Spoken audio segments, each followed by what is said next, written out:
like, Home for the holiday. It is the most wonderful Yeah. time of the year. If I get one more email that somebody says, "Are you ready for the most wonderful time?" They're like, "I get it. Yeah, right. I picked the song."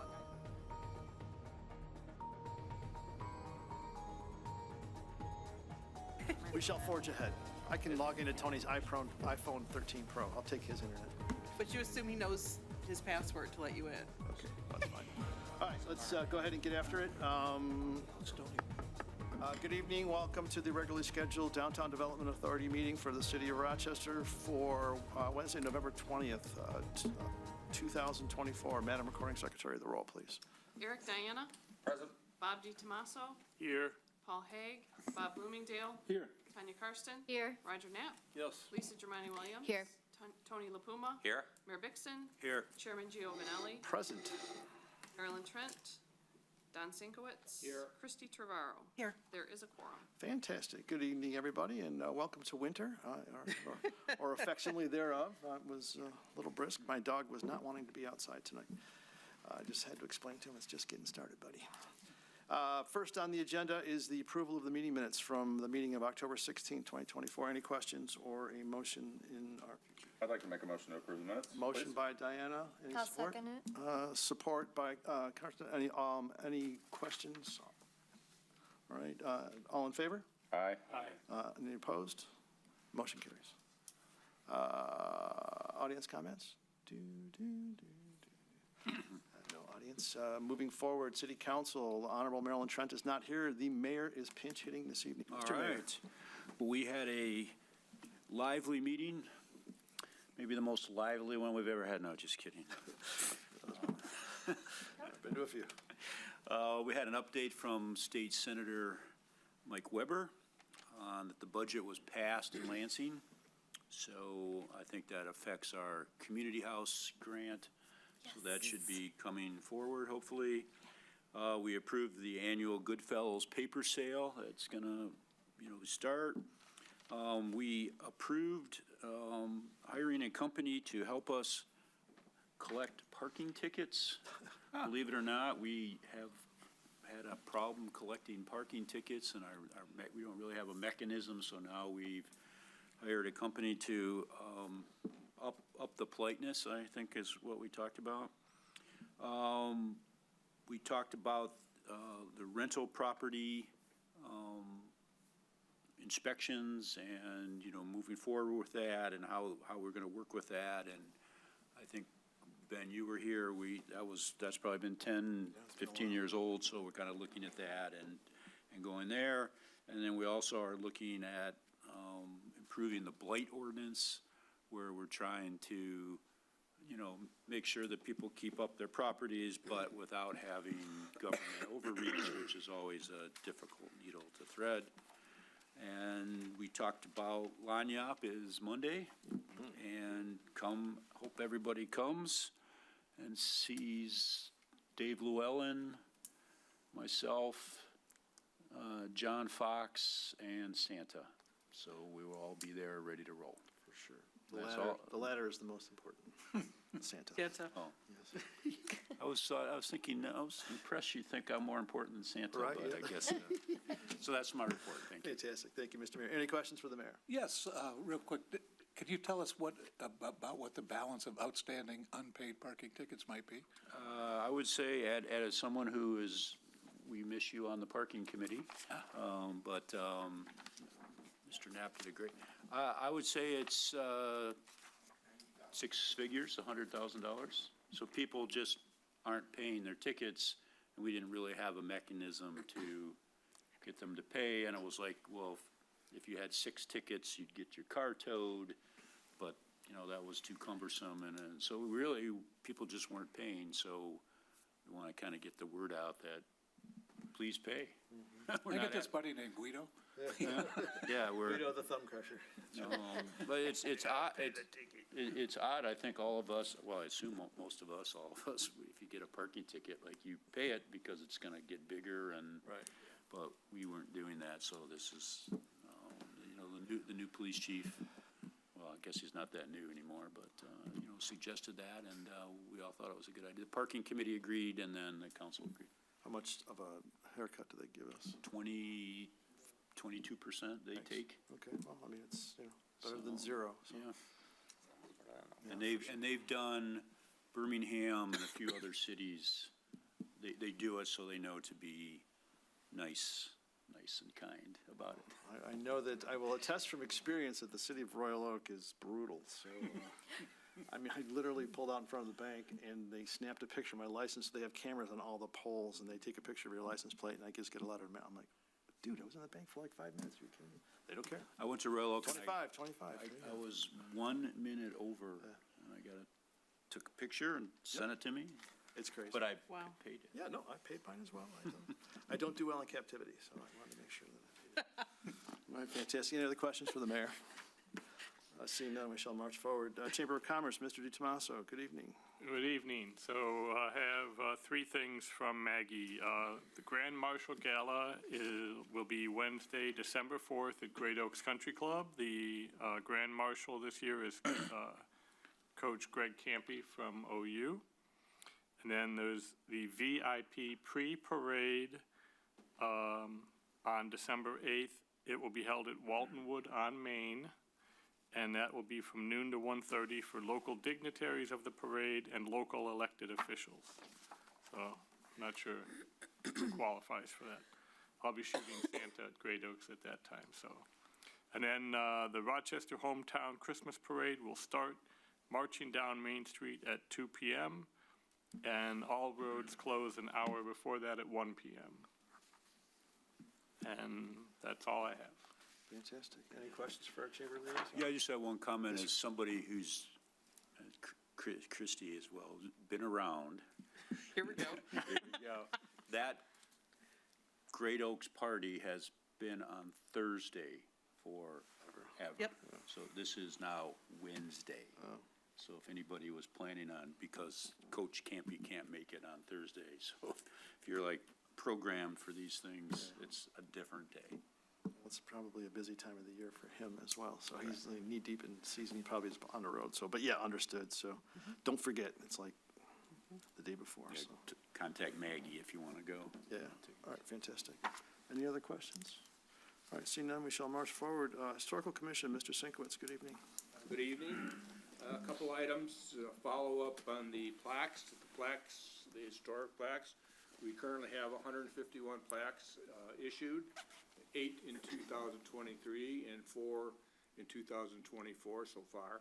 I'll update the graphs, and at some future meeting, I'll present those to Christie and we can go over those quickly. We did issue Marilyn a plaque, so her house now has the plaque. It took a little while, but we got that resolved. The financials for the Heritage Day, we're still trying to work out some details there. Some of the funds, we're interested to know where the funds reside. That way, are they available for next year's Heritage Days? So as soon as that's done, we'll begin planning the Heritage Festival for next year. I've already had some inquiries from some of the entertainers asking about the dates and so forth for next year. Founder's Day, it seems to me that some of the people on the Founder's Day Committee are on a different calendar than we are. I'm sure they're looking at a different year because they're off by 1 day. So we're working through that. This year we're going to have Carol Egbo, is that? I think that's right. Carol Egbo, she's the historian, and so she'll be presenting about the indigenous people from the area and probably talk about the home bakery and the street, when the street was being remodeled, or updated, I should say. Let's see, that's the DDA. 137 books were sold to date for the railroad book, the DUR book. So that's going slower than anticipated, but it is moving along at a relatively steady pace. One of the items that came up, new business, was Mike Sealer contacted her about getting a plaque set up for the ski jump that was in Boomer Park. The problem is that's actually in Rochester Hills, so we communicated that with Rochester Hills, and I'm assuming they'll take care of the plaque and so forth. And just to point out, the expo on Monday was outstanding. If anything, I think Frank needs a bigger parking lot because quite a few cars were parked everywhere. But the fair itself was great. The expo itself was great. So that should about do it. All right, Thank you. fantastic. Thank you for your report. Any questions for our Historical Commission liaison? I do have Yes, sir. one, I started to gather the information on the number of second graders for the Fair Founder's Day, and it appears it's, at this point, it's about 7% lower than it has been in the past. But Rochester Community Schools also told me that in January, they're going to make an adjustment. Now, they didn't clue me whether it's adjustment up or adjustment down. So it'll be interesting to see if the number of second graders increased or decreased. Interesting side note that society in general, right? So I guess stay tuned, news at 11 on that one. All right, fantastic. Any questions for our historical liaison? Seeing none, marching forward. Principal Shopping District, Mr. Hague is not here. Do we have a stand-in? Oh, we do. Hi. Let's see, at our PSD meeting, we reviewed the holiday events, which we'll be doing a little bit later in this report, so I won't go over all of that. We sent the Frost Fest event to council for their approval. This year's ice sculpture theme is Frozen in Time. And so we're doing things like rotary phones and 8-track tapes, and then the girls named off some things that I thought were still current, so that was unfortunate for me. So, I know, life moves fast. So that's coming to council, and then other than that, and then they approved their share for the gift certificate match program, which we will also be talking about later tonight. And then on one somber note, the chairperson of the PSD, Joe Lutz, her mom passed away this past week. Extend So our condolences. funeral's actually happening now. So, yeah, All right, well, that's unfortunate. Extend our condolences for that. absolutely. I will say that anecdotally, I was talking to one of our employees today. I had an Uncle Buck reference, and she did not know what I was talking about. So that's when I That's knew that I so was. sad. I mean, dude, it wasn't that long ago. That's rough. It's not great. So- I- Did you send her to HR or anything? Yeah, right.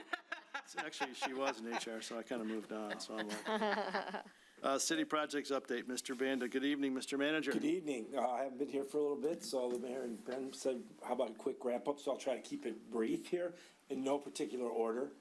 Things are wrapping up obviously for the construction season. Our guys did a wonderful job this summer. We got pipes lined and mill and fills all over town, including downtown. So we have this program called the SRF, which is a sewer relief fund. So it was a 3-year program where we're actually lining some sewers, digging some up. If you saw at the corners of 2nd and 3rd and Walnut, those were dig up sewers that we did. So, and it took a little longer than we wanted to for restoration, but that all got completed. Lot 12 got done behind Give Thanks Bakery. So that's a brand new lot, which is great. So we're systematically going through the parking, working with the Parking Advisory Committee to do every single lot that is in that district. So next year, Roger will be happy to hear this. Looks like on schedule would be behind the Chop House, upper and lower level, and fix the wall. That's our next big ones. Lot 10 out here is probably the next year after that, which would be by the, has nothing to do with DDA technically, but it's in the parking management district. So we wrapped those kind of things up, got the alleys redone, and we're very happy that we got through the system through the season on budget. A lot of new things that we tried. So in the east side of town, a lot of the curbs that Pulte put in 20, 30 years ago have been breaking up pretty bad. So we tried a gap replacement program. We cut 3 to 6 feet of curbs, and then everybody's approach, that's where everybody throws the salt. When that gets into the approaches, it destroyed them. So literally every approach got redone, and then we mill and filled the roads, Milgonquin, Rock Valley, and Wingate, all the way up and down. And we're very happy that we had money set aside from the way we had budgeted, because we came in under budget on the curbs, that we did Ironwood. So we mill and filled Ironwood, which was really, really bad. The apartments up there don't get a whole lot of love. It's pretty far off the beaten path, but that whole road that we own got resurfaced, should get us 7 years before we have to actually replace it. So we were happy about that. You see the elevator, it's going. You can see they're moving dirt. They're down to the last 2 hot spots that they have to dig the dirt out, store it, remove it to a remedial site. So they're working on that. Expect them to work underground all winter, hopefully, and then next spring they would come up above ground, which would be great. The former depot, if you know Grant Kosh, Grant owns Rochester Social on East Street. Gordy, his dad, was very involved in the city for years, and Grant now has leased from Mr. Sackmar, the Smith family, the old depot, and he's turning into kind of like this Rochester Social space. It's a place you can come get snacks, have showers and things like that, a small meeting space. I redid the whole outside. I know the DDA removed the landscaping, and we gave back to Andy the depot park. So he's actually going to the planning commission this month coming up to talk about how to make that an outdoor dining area and spend their money on that park that we gave them back, which is perfect. That's exactly what we wanted to have happen. The condos on Main, the brownstones on Main, up by Ferndale, Glendale, if you haven't noticed, Greg kept his promise. He got the first 2 buildings done, sold 1 unit. Until he gets the second units done, he's making those models to build the next 2 buildings. We told him it's been 3-4 years. I know he had some financial problems, but we had him take the fences down, grade the property. He's gonna put a carpet blanket down, grass or straw for the whole winter, and make it look more presentable until he sells the next unit, which will allow him to build the next 2 buildings next spring, which would be great. The DeLusa construction property at the corner of Lysander and Main Street, the little house that was converted for DeLusa, they ended up going back to the planning commission, and Mayor saw that twice, I think, right? So they first came back to do office and office, and then to look kind of like the Morgan Stanley building on the other side of the street. And they decided after the condos were doing so well that they turned the upper floor into 3 condos. So they're going to start demolition this fall, or this winter actually. They're going to get going. A new bookstore, Novel, went into where is that Tallulah Bell? Yeah, where Tallulah Bell was. Sandwich shop and a bookstore. And a lot of these places, when we changed over from retail to what I'm about to talk to about some of these, it created a parking deficit of 1, 2, and sometimes 3 spaces. So that's had to go in front of the planning commission for a special project. Special exception to ask to be able to put $1,000 per space they're deficient into the parking fund, which is great. But some of the asks, the Roxy, if you remember, that was 63 spaces. Right now, Paulo, who's trying to do the Moon River site, he's asking for 30 spaces, pay in lieu of. So it's nice for the fund, but we have to make sure that we're balancing how many spaces we give out in certain lots. So the planning commission had us do individual studies on lots adjacent to where they're asking to pay in lieu of. The most logical place you would park for the Moon River site would be behind the shop house, busy lot most of the time, but the east deck's not. So we're gonna evaluate each one. I just finished a report today, actually, that's gonna get to the planning commission. I'll share that with you all at the next meeting about how many pay in lieu we've given, what our overall parking system, the health of that is financially, and then more importantly, occupancy wise.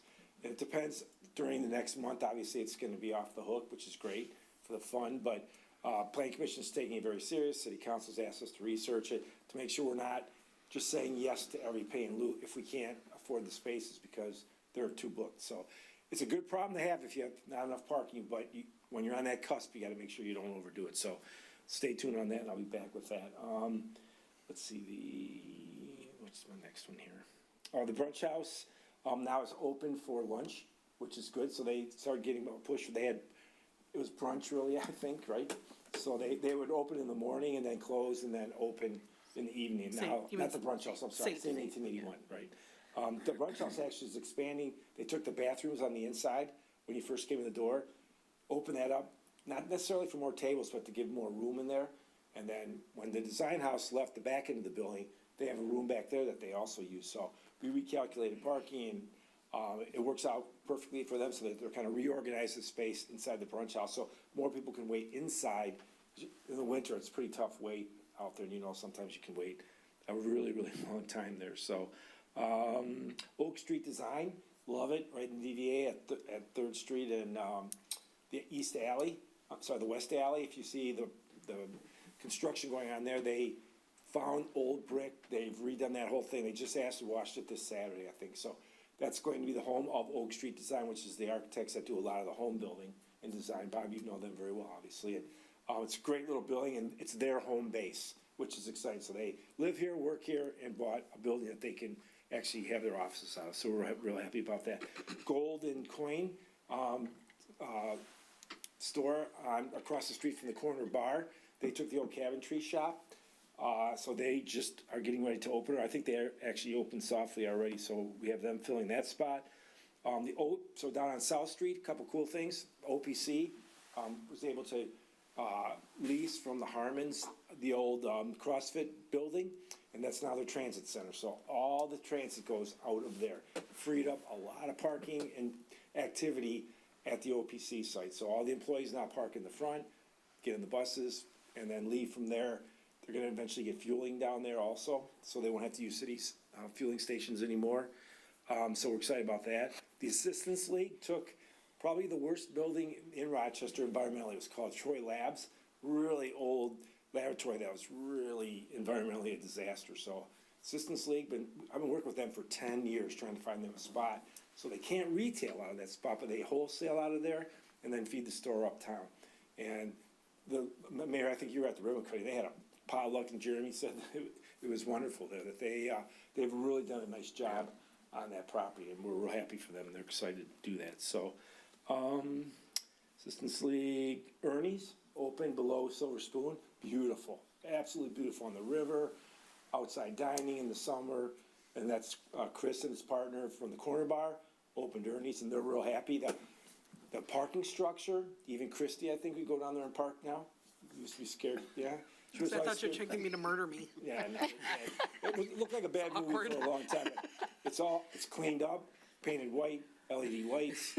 It's great parking, it's covered, it's free. So for Silver Spoon and for any of the tenants in there, and Ernie's, it's a great spot where you can go right through it, inside door, and get right into the restaurant. So he's very happy with what's going on there.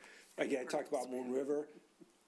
It's been a little bit, what would you call it, maybe not controversial, but we can't get comfortable with the building and the parking requests. So the Planning Commission's been fair to them, saying just, we need more information, we need you to fit in a little better with downtown. So they're gonna come back at the next Planning Commission meeting with some different brick patterns and stuff, and see if they can convince the commission that it's a good spot. It's a small building, but it's lot line to lot line.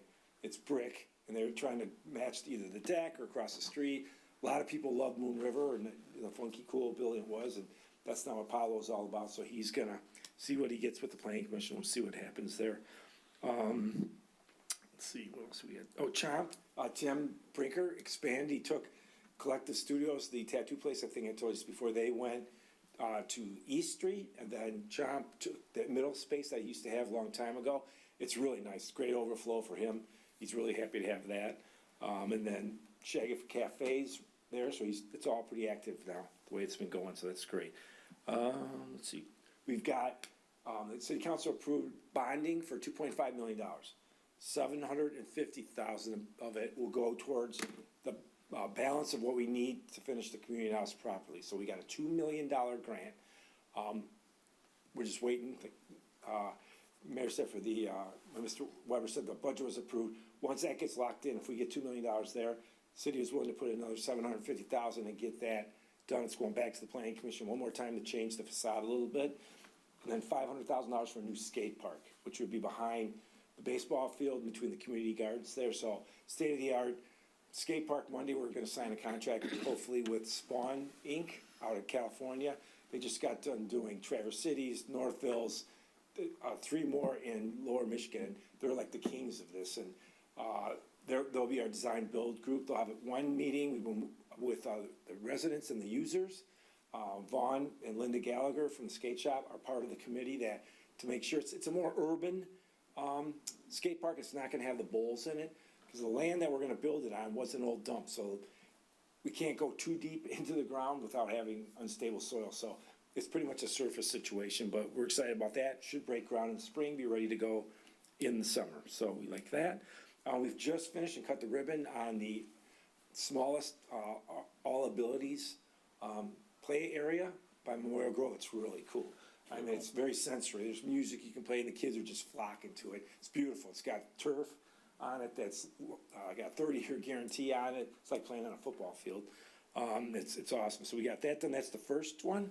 And then in the spring, if everything goes right with the grant, we have a $1.2 million grant to build the big part. The tot lot will be removed and made all brand new and all abilities for that also, so we're excited about that. Contractor came in, did all the bridge work in the fall. We were thinking it was gonna take 2 years. This guy got mobilized, fixed all the bridges, so he went and looked at concrete, railing, deteriorated rails, cement, steel that was rusting, fixed all the bridges underneath. Didn't see a lot of that. You might have seen the closures like on Ludlow and by the Royal Park, et cetera. And then they replaced all the wood on the bridges in the park, which is great. That was some pretty old bridges and they were splintery, et cetera. So now all of our pedestrian bridges in the park are brand new. They're great, and people are pretty excited about that. Water in East Street is on tap for next year. So as we look at spending the dollars that the DDA has set aside for infrastructure, we're trying not to cripple the DDA, so we have to pick our spots, right? So looks like 4th Street from Main Street to East Street will probably get resurfaced, and then East Street will go next, and then water after Mosheri's done with the granary. So we need water mains and sanitary sewers that are upgrades, so we'll do those, but we'll spread them out so that we're not interfering with anything. We wanted to do University from Main to the alley, but again, their trucks are gonna be coming in and out of there, so we're not gonna do that until the next year. I said lot 12, and I think that's about it. The tree fund, we're having a meeting this Friday, and we're gonna look at our very first, I think called a microforest. So, you know, I'm a forester, so there's this cutting edge stuff, and Marilyn Trent's been all over this. She loves this stuff. And you actually build a mini forest, 1,000 square feet, and you put 350 plants in 1,000 square feet. Normally you would put 6 plants, but you build these in layers, and they actually make a natural forest that takes care of itself and will grow over a period of time. And in 20 years, you've got a forest there. If that works, then you keep doing them around town and recreating the canopy that you lose over a period of time. Because you've noticed the silver maples in this town, they're 100 years old, 80 to 100. My street alone, they take it down 8 already, and we're the big guys. And it leaves quite a hole in the canopy and sunlight and shade and all that good stuff. So we're gonna keep trying to use cutting edge forestry practices. We planted, I think, I'm gonna give them a report, 51 new trees this year alone on our property, plus the private sector. So we take it seriously. I just reapplied for Tree City USA. That would be, I think, our 13th year in a row. And you have to, there's a whole bunch of standards that you have to meet, or you don't just get that. And we do, it's per capita spending. We do very well there. So, Krista, anything else? I don't think so. Solaronics? Oh, Solaronics. Oh, yeah, so Solaronics, just, they're doing investigations. They're getting ready to start cleaning up. So, no, they wouldn't start till the spring. So, we've got some time with them. Gotcha. Any other questions for the city manager? I had two. I'm sorry, Mr. Mayor, do you have something? Okay. The cleaners? Yeah, I try to skip that one. So, Sorry, I just, no, you're right. it's you're the right. first thing No, you see. It's like, fair. I keep getting asked. So, the cleaners and our goal, planning-wise, the next down film is cleaners and the collision shop together. 898,000, 1.2 million. So you had 2 million with a dirty piece of property. So 6 people have taken a run at it. The latest came in, and again, Mayor, you can back me up on this. It was over the top ass, 6 stories, bigger than the Royal Park. You're not putting that on Main Street. So anybody that's coming in sees that they have to spend $2 million plus a cleanup, even though we said we'd work on a brownfield with them, they still have to pay it up front. So now they're not the cleaners, but the collision shop's like, well, I'll just lease it out. Okay, well, I've got some pretty not good tenants that was trying to operate there. It's like, I'll tell you what, we'll take you to the planning commission, meet all the parking requirements. You can't buy parking there. There's no place to buy it. You've got to clean up the site, and we can't make you buy the cleaners, but the cleaners, nobody's even independently looked at that. The folks live out in LA. They're not willing to talk to anybody. So we keep putting the thumb on them. Why don't you just donate the land? We'll cap it, put a park there. That's my goal. I don't know what's ever going to happen there. It'd be like nice to have the tax base, but if somebody wants to come in and retrofit it into something cute and clean it up, great. We'll work with them, but nothing on the horizon. Yeah, it's a tough part. It's a tough spot, and it's sad because we hammer them. We hammer them on, and then we do on code enforcement. We'll take them to court. So you won't clean the weeds up for like 3 months, and then sorry. It's like, why don't you just drive by and look at your own? Sorry. No, 100%. frustrating. And if it wasn't where it's at, it would, I mean, it's still important, but it That's takes an really added important. importance because it's the entrance to Oh, our we won't city. put lights on it, because why would it? It's just horrible. Yeah. We're not gonna do that. We're not gonna support. We don't need to highlight it. It's Yeah, right, not great. 100%. All right, well, I didn't mean to pick a scab that's there, but I okay. just was curious. And then, the trail? Yeah, oh, thank you, that is on here, that's the one I couldn't read, that was my third one here, so, the two, parts of the trail blew out, right? So initially, when you went around the curve on the asphalt, path was on Suave's property, that's the first one that blew out, so that's about $585,000 to fix, so we tried, they spent $1.7 million in that river 5 years ago, stabilizing the banks, pulling out all the bad stuff, just on the bank, so it was done right. And for some reason, the river decided to get behind that wall, blow out the bottom of it, so it made a pretty, $500,000, damage to the trail. So then we thought we'll move the trail in away from it, just sheet pile it and cover it with rocks. Triton's like, I know we're not doing it now, but we're gonna someday build there, and you're gonna take a lot of density if you do that, so I don't think you wanna buy that, which we don't. So we said, okay, well, we'll work where it was, go back sheet pile, cover with rocks, with big boulders, so, and then the big trail blew out, right? So, I'm gonna give mass kudos to the county, so Kristen Wolfgang, who loves this town, she lives here, lives in the area, she's very important, and very involved in the Clinton River watershed and the Clinton River Trail, folks.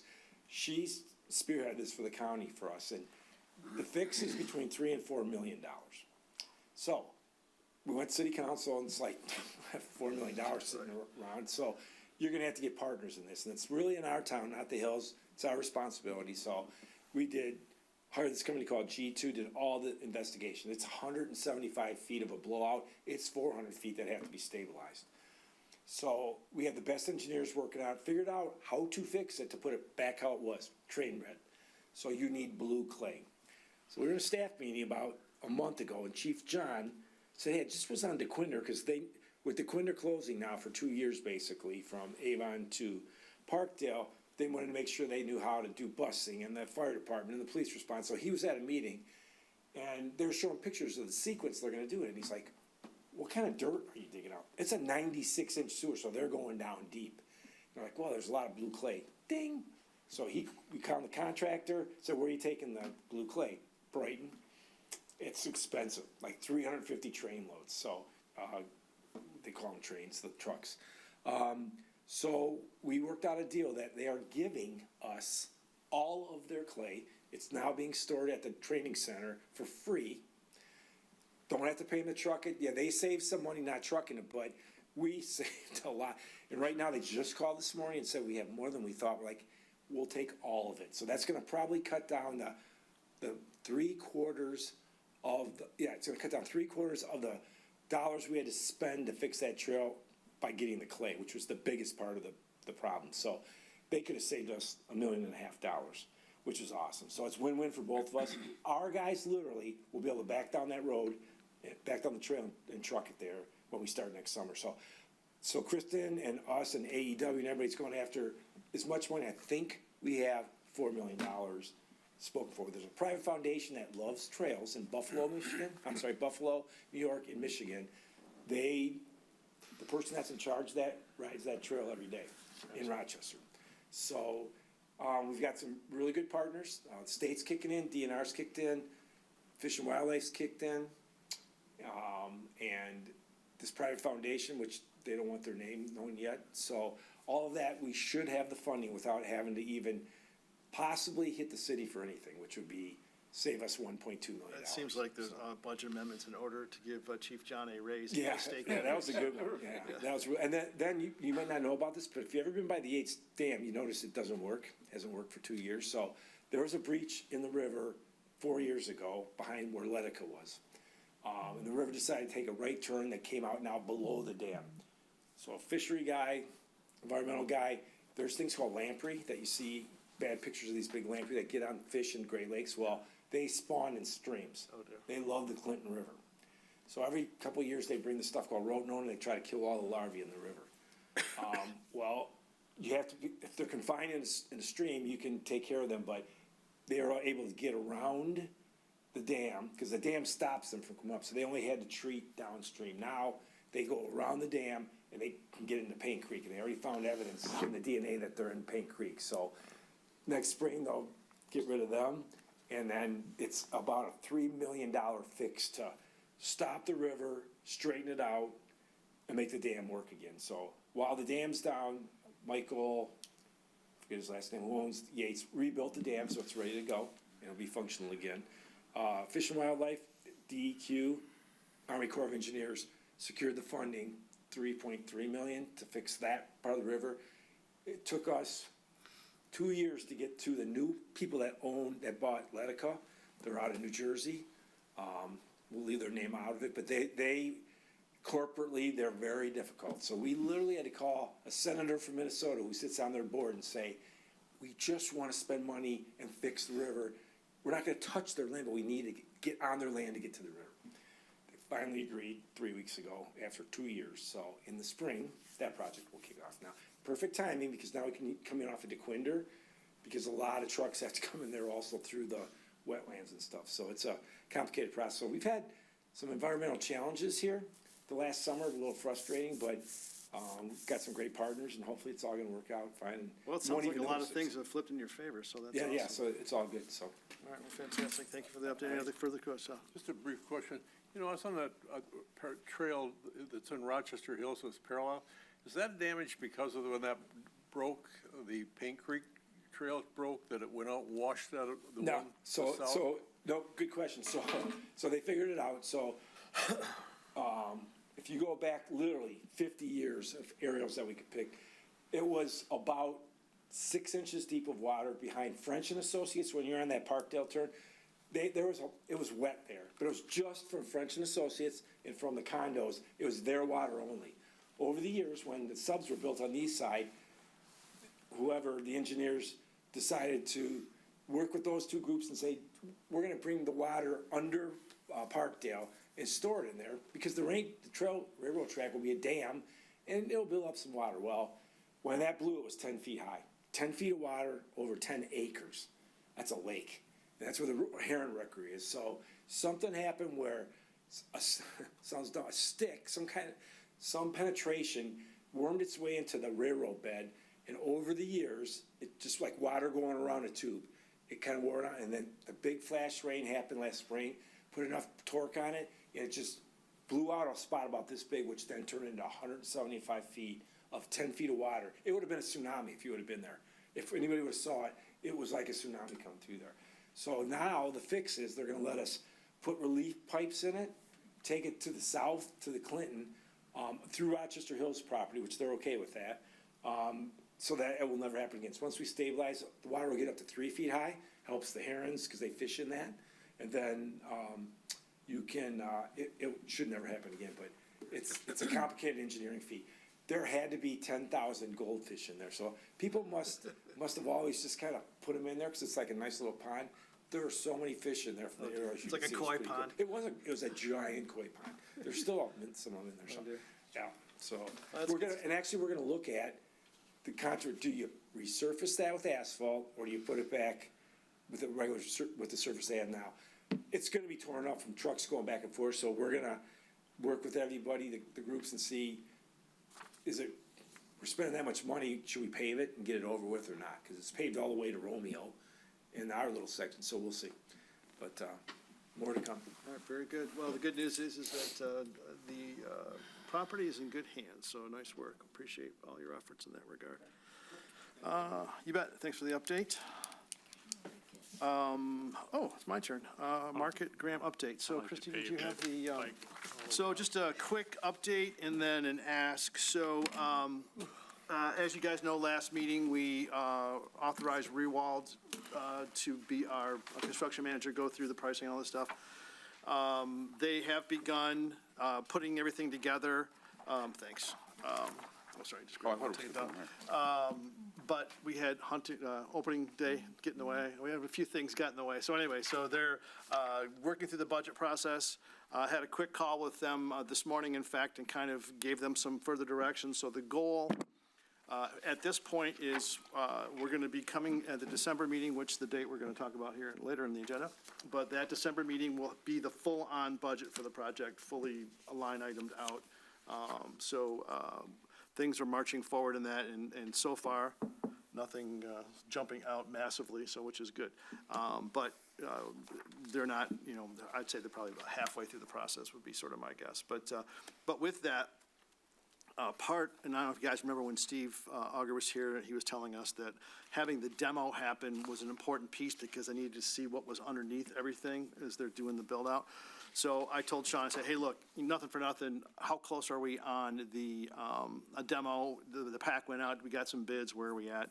And I don't know if you remember or not, but way back in the day when we were before council, the entire project was roughly $2.4 million, and there was line item stuff on there. And in the budget, there was a 50 grand placeholder for a demo. This one came in well, you got it right in front of you. I literally just got this about 4 hours ago, so I apologize, but oddly enough, right at 50 grand, who knew?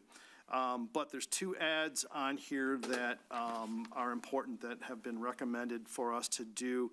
The first is a $4 grand to grind the floor adhesive off. This is actually contemplated in the build-out budget, but the demo guys are already there and they can do it, so I just said, yeah, that's a no-brainer.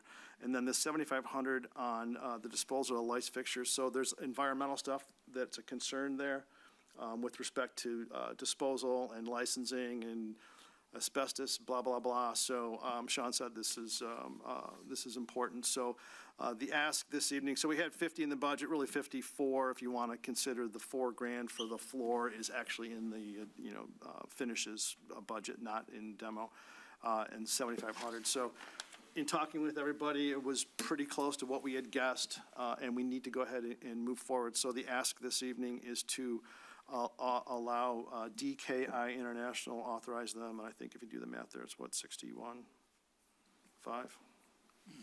Yeah, 61.5 to do the demo work per the selective demolition bid dated 11/12/2024. So I would ask that somebody make a motion in that regard, if that's okay, as it's in budget. So move. All right, get a motion, support? Oh, we have support? All right, thank you. Expenditure of money, so it will be a voice vote. Roll call. I'm sorry, roll call, sorry. Tony LaPuma, Yes. Lisa Germani Williams. Yes. Roger Knapp, Yes. Tanya Karsten, Yes. Bob Bloomingdale, Yes. Bob DiTomaso, Yes. Eric Diana, Yes. Mayor Bixson, Yes. Chairman Giovanelli. Yes. Motion passed. Thank you for straightening me out, Eric. Appreciate that. It's been a busy day. All right, and then in terms of sort of the calendarization of the entire thing, so as I said, so the plan is, when we come here for our December regular meeting, both Sean Rewald and Steve Auger will be here to present the entire shooting match. So we'll go over it all in detail, and that will start manifesting itself. We've got the site is what, the Monday after? Wednesday after, so 2 weeks from tonight. 2 weeks from tonight, so we're going to get together with them and meet and kind of go over the budget. So we'll get that roughed in for you guys, and then the intention is to have them come do the formal presentation on the December meeting. Pending going out for bid, they thought it would get back, like end of January. So it's put the hammer down and get her done. It's a tight time schedule. We sort of knew that going in. The goal, of course, we've always talked about is having it ready for opening day for farmers market. And I just asked Christy and the staff to kind of plan on a plan B and plan C, just in case, things kind of, because it's hard because we're trying to get all of our farmers signed up and make sure, we're going to have to sort of be squatters for, maybe a few weekends, possibly. I mean, you guys know how I'm like a dog on a bone on this one. We're going to try and get it done in time. But just in case, there may be a week or 2 or 3 where we have to go someplace else. So I've asked. Is there any chance you'll like rent a Bobcat if it starts like falling behind or anything? I'm on it, man. Actually, I'll bring. Nice. We're Team Green up at the farm, so I'll bring my tractor down and All right. I got a bucket and I got a backhoe. I'm good to go, man. Bob's team orange, aren't you? Yes, we can do that. Right. Okay. So that's kind of the working theory at this point. So still, hammer down. I think when we go through the budget, we'll probably have some placeholders in there for potential overtime and that kind of stuff, just in case, just for, So the intention is to have it fully lined out, transparent, everybody kind of see the transition from where we were before council and what that approval was, and then what the final is. And so far, like I said, I haven't seen anything that's causing me great concern. I think we're right in the ballpark. So, but you know, it's 50% done. So I said this last time, I said if this happened again, I'm out, so I don't want to be out, I want to stay here, so that's the plan. So I don't know if anybody had any questions with respect. I did have my little article in the magazine, In-Town magazine, so I had a few calls on that one, and people said they liked it, so that's good. Yes, sir. Is there any thought at all about how that's gonna affect that 87 parking lot, this construction? How that's gonna affect the people that are parking there, how much of the lot? The construction part, I don't know if there was any intention for it to really take up anything on a full-time basis. We are the net, if memory serves, there was a net gain to the parking system because of the spaces being added up at the new building. So you'll have that as an offset. So I don't know. We'll have those answers for you in December for sure. There may be some chippies where you'll have a few days where guys with big equipment in there tying stuff up, but it's not going to be shutting down an entire parking lot. The only time, I mean, I'm an accountant. I'm not a contractor, so, you know, I'm sure I'll be corrected. But the only time I would foresee that lower parking lot or anything being closed down is during the mill and recap, which is basically going to be the last thing that And we that's do. days, that's not even a week to do it. Well, I wasn't talking about the whole thing, but I knew there was one end of it. You got the end of that building you're gonna be working on. Yeah, I think there was 11 there- spaces that were contemplated being lost, and then if memory serves, 14, okay. But also, when you're doing it, it's gonna take materials and Yeah. things gonna be sitting there. Yep. So I didn't know how much of that, what percent. Yeah, Didn't expect it was gonna be the whole lot. Yeah, no, well, there will be that too. And then we, you know, during normal programming, the whole thing should anyway. But we will have that for you for December for sure. And it's important, and I know people are concerned about it. Unfortunately, what's the old saying, you can't make an omelet if you don't break a few eggs, so we're going to have to at least just kind of power through it. The goal with a tight timeline is it shouldn't be tied up that long anyway, so. But we will 100% have that for you, so great point. And you're not the first one to ask that question, so I know it's out there, so. Any other questions on the Graham? No? All right, thank you. Seeing none, we shall march forward. Holiday Expo recap. So for anyone who, I know there are a few people here that actually attended the expo. I don't know what it is about this event, but it just seems to continue to grow in popularity. I can't put a finger on it. I can't say that we did more advertising or anything. We sold out for the event in early September. We now have 3/4 of the ballroom because the hotel wanted to have the flexibility in the other quarter to be able to rent it during the day, which it seems to always be rented when we're using this. So we all squished in there, 63 vendors, and it is crazy town. When I actually had to go out and stand by the door because people were just trying to get in, we were still setting up. So if you picture the ballroom at the hotel, picture the far door, and then that whole corridor that leads down to then where you'd walk down to get to the restaurant, full with a line turning the corner. I don't know what they thought was happening, but they seem to have a good time. But the hotel is great. They've been great hosts for us. Apparently one of the most popular things that the hotel added at their expense, not ours, is a cash bar right outside the door. Seems to be quite popular. But the next day, and I walked around that night, talked to a lot of the vendors, indicating that they were meeting a lot of new people that didn't even know that they were there. It's, I would say, more than half it's service businesses, which is the reason why Business Development Committee started this, because there aren't a lot of things that are, you know, for the insurance companies and the spots, and a lot of people that don't have a come in, buy a product kind of business model. So a lot of great comments, and then I already had people calling me the next day asking when can they book their space for next year. So I think that's good. It's only $100 to grab the space. That just helps us offset the cost with the hotel. And we have already booked the space for next year based on the popularity of this one, November 10th, 2025. So mark it on your calendar, and we'll start working, business development works on that during the summer. Tell the hotel we want to get a management fee off the cash bars. Right? So, yeah. Bringing in their customers. Yeah, this gives you an indication. The hotel makes holiday cookies, and they hand them out at their booth at the event. They went through 500 cookies in an hour. Oh, dear. It was a lot. Yes, That's awesome. yes. All right, fantastic. Thank you for that. Gift certificate match program. Still me. So just to kind of refresh everyone's memory what this is, this started back in 2020 that Consumers Energy actually spearheaded an effort statewide, reached out to cities or DDAs that offered gift certificate programs. and offered them that they wanted to do matching program, and based on the size of your community, they gave funds so that you could do matching dollars.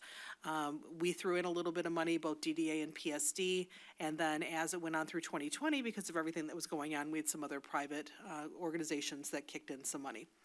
Consumers Energy did it for 2 years, and the second year, Chief Financial came on board as our private partner in addition to Consumers Energy. Consumers Energy stepped out in 2022, and Chief stayed with us for the last 2 years. When we did our annual agreement with them this year, they had opted, because it'll be in the next agenda item talking about the Kringle market. We are expanding the Kringle market, and that presenting sponsorship had come available. And they were interested, they're still spending all the money with us in the agreement that they have, and more so, but they wanted to move their monies from the gift match program to the Kringle market because they really were excited about that. It gives them an on-site presence. It's just a more robust marketing ask, and it's about the same cost. So that left us back with the BOGO. If I can go back to how this has been within the community, we have a line out the door. They start lining up at 1 o'clock. We don't sell certificates until 5 o'clock.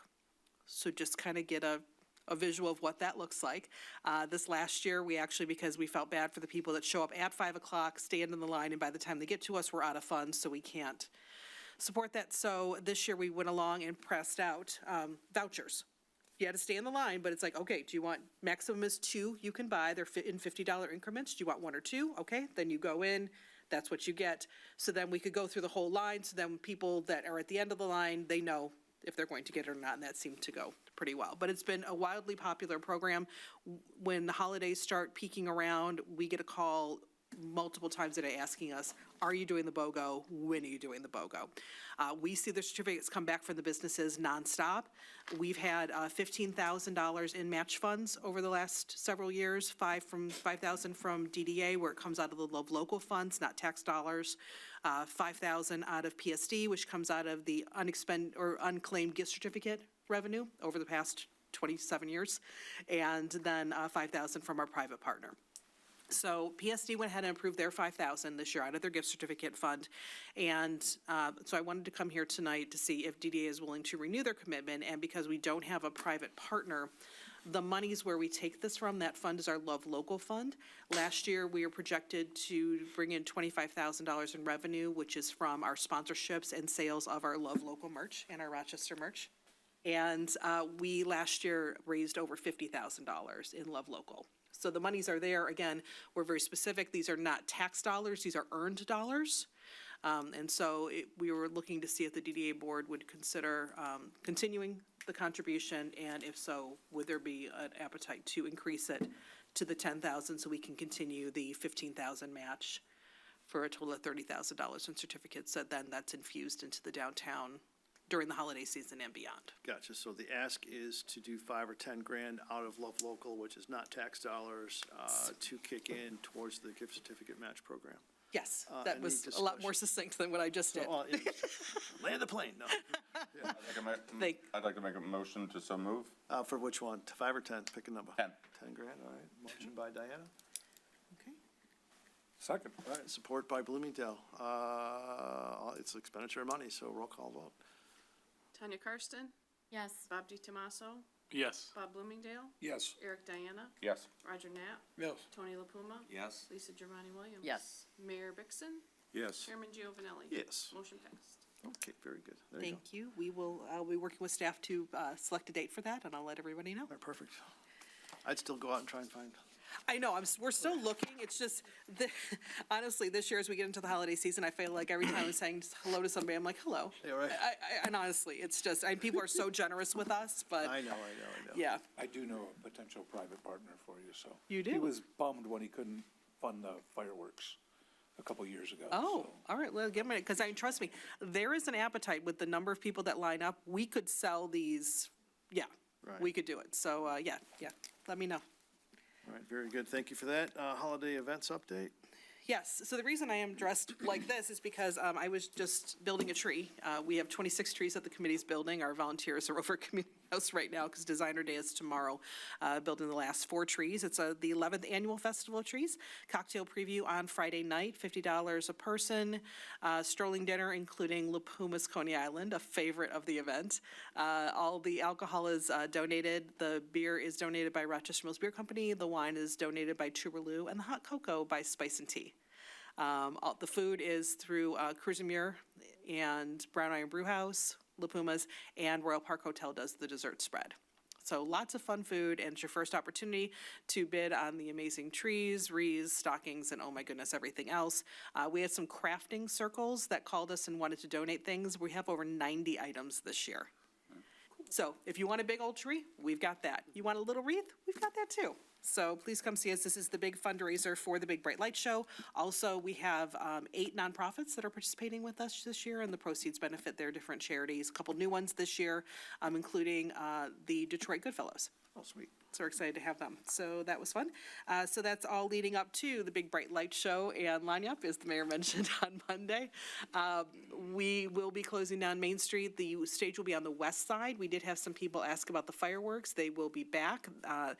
Big Bright Light Show is presented by our friend John Fox at Fox Automotive, and he also took on the cost of the fireworks as well. So those are now a thing. We've been working with Chief Cieslik and Chief Rohib to make sure that we're doing it safely. So we have a new location where the fireworks will shoot off, so you won't have to go all the way to the east side of the main street to see them. You'll be able to see them almost straight ahead of you. So that'll be very nice.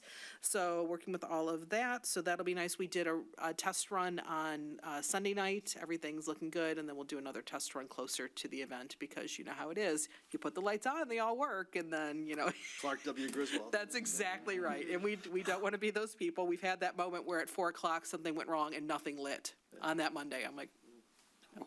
So this is me like every hour. Click. Okay, we're good. 2 o'clock, click. So if anyone wants to come click the show on Monday with me, we're doing it every hour on the hour. Come see me. You can flip the show on. That's awesome. Then later that week, after everybody has their turkey, then it's Plaid Friday and Small Business Saturday.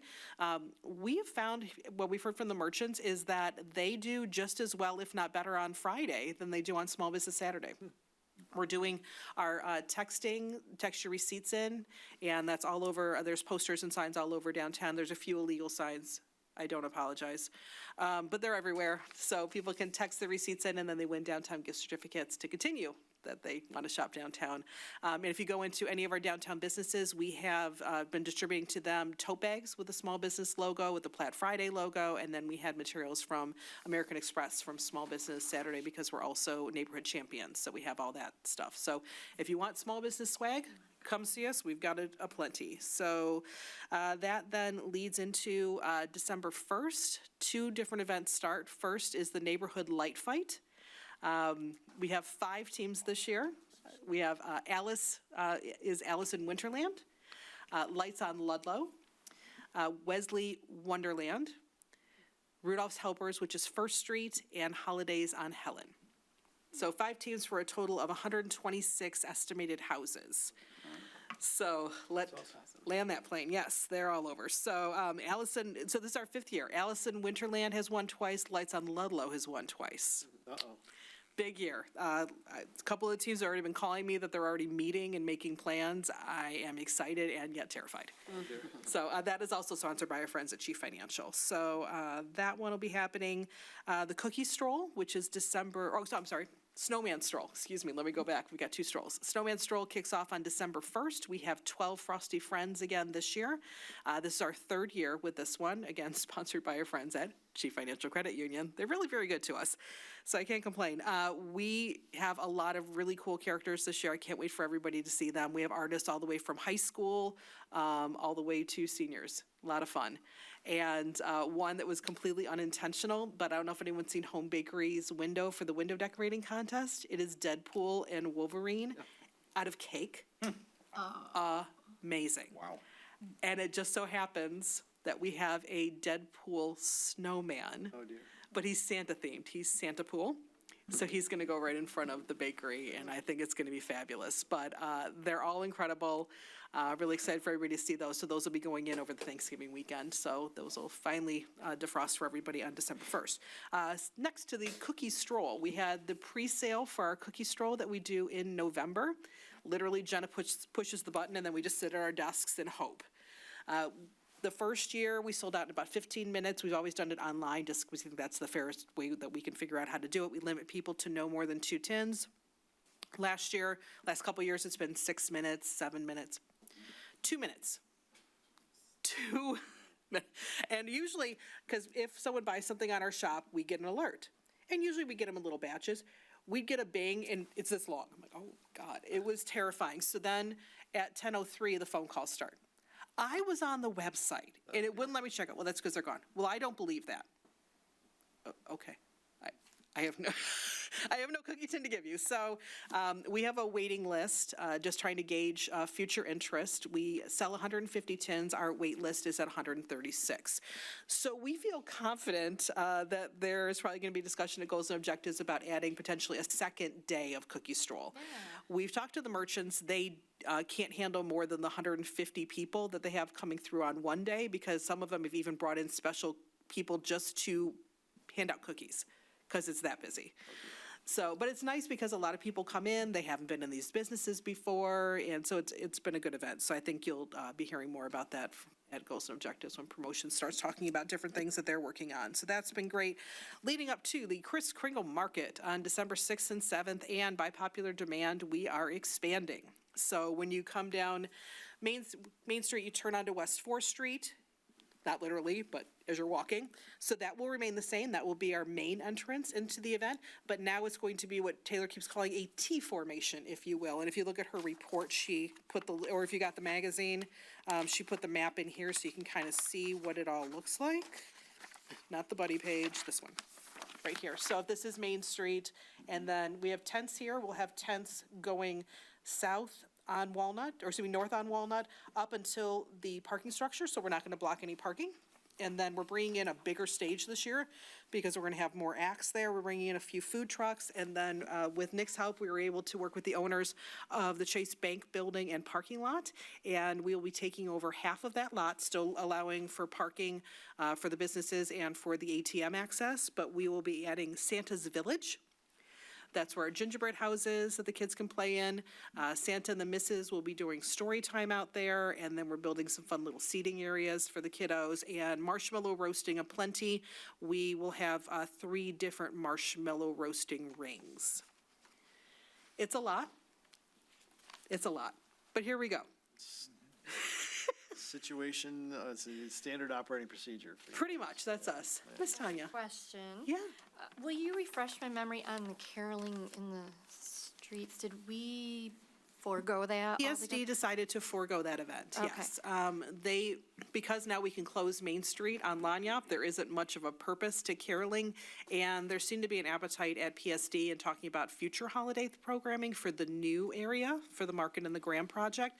They'd like to reallocate resources to that rather than something that's sort of a watered-down Lanyap, if you will. There were people online asking, when is that? I don't want to miss it this year. And then someone else asked if some of that was going to get put into Lanyap night or something. I saw a comment. I don't know. Yeah, I don't think that we would. Lanyap is pretty much door to door. It's a half-hour program. That's all it needs to be. I don't think they need the ugly sweaters and all those carolers. We have a pretty tight program because then people just want to enjoy the lights.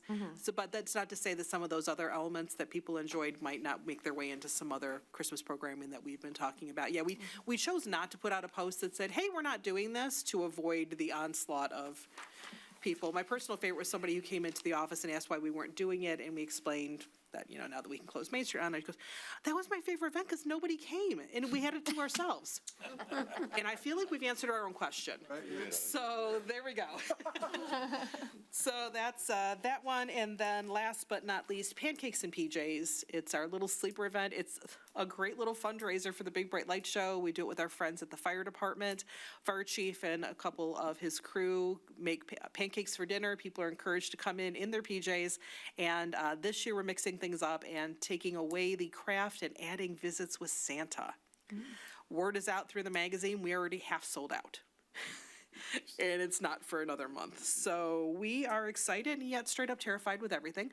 But we're excited. We still have our partnership with Channel 7, which will be kicking off on Monday and running through the whole month of December. And then Chief Financial is our primary sponsor for most of the holiday activities, save Big Bright Light Show, which of course is our friend John Fox at Fox Automotive Group. Yep. And I feel like Mr. Banda wandered up here for a reason. And Chief John, I don't think you're good mad at me if he's watching. If you all would like to come down to the fire hall, at 5:30 to 6:30 before Lanyap, he throws a lasagna dinner for our group, city council, and staff. So I'm sure he would be happy if you want to come. Just let Christie know, so he's trying to get a head count about how many people. So just come down, it's casual. I think he makes lasagna, the fire guys do, and then you can walk right up the hill to the stage. So Our team will not be there. We will be Working. we will be working. We've never been able to go to the dinner, but we dream of it. So please go. I've heard it's very fun. We'll box some stuff up for you. Yeah, beautiful. Okay, any other questions for our director on all of the foregoing? Seeing none, marching forward. DDA meeting date. What was it, 18th? So, yes, at our last meeting, we were talking about the way that the holidays fell. Usually, we would move up our DDA meetings, but because we have a lot on our calendar this year, the discussion was between December 11th and the 18th. But now with what's happening with the construction drawings and budgets that will be available, Executive Committee talked about it last week, and they were recommending sticking with the third Wednesday of the month, which would be December 18th.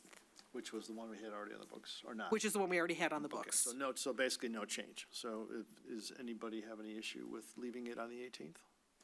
It won't work for me, but I don't know that that's that important, so I'm just saying I got We'll another take copious commitment. notes for you. Thank you. Tanya? I will not be in town. It's my husband's Christmas party, corporate Christmas party in another state. Yeah, it's a So tough time of the I year, won't so, be. yeah, no, I got He you. wants to zoom you in. Yeah, I the know. chamber's doing their ambassador party that night till, but What could it go wraps wrong up if at you were like drinking and voting and 7:30, spend they money? claim, I don't know. Okay, I'll make sure we have a quorum. yeah. I'll If sit it becomes an around. issue, then we'll, we can scooch it a little forward or whatever. So pencil in for the 18th. I'll send a The week Outlook after is invite the for everybody. 25th, most people are pretty much around then. I Yeah, think. right, yes, for sure. We'll invite Santa. It'll be great. I've got his number. All right, yeah, right. Get the hotline. All right, so 18 it is. We'll just leave the calendar as it is now. As it gets nearer, Christie will confirm to make sure we have enough humans. Because it will be an important meeting, because we're going to be going through the budget on the Graham. And then also, too, I wanted to kind of get at when the formal groundbreaking is going to be, too. So I want to have that discussion also at that meeting. So I got some thoughts, but I'm one of 10 or whatever. So we'll wait and have that discussion in December. All right, with that, regular reports, director update, is there anything else that you didn't cover yet? I don't think so. Okay. All right, so I think you pretty much nailed it all. Events and marketing, we already went through all that, right? Ad nauseum, you're good. Financial report is in the packet. If you have any questions, feel free to reach out to myself, finance director. Director, Biz Dev is not here. We kind of talked about it, but. We talked about it, yeah, but then there'll be next month, because Paul's out of town, he's in New York. Gotcha. So next month we'll work on stuff, because also in December, Gotcha. And then site, aside from Graham, we haven't been doing anything else, right? So, yeah, all right, so that's really sort of it. Is there any last questions for miscellaneous, any parting words of wisdom for the group? Seeing none, meeting is adjourned.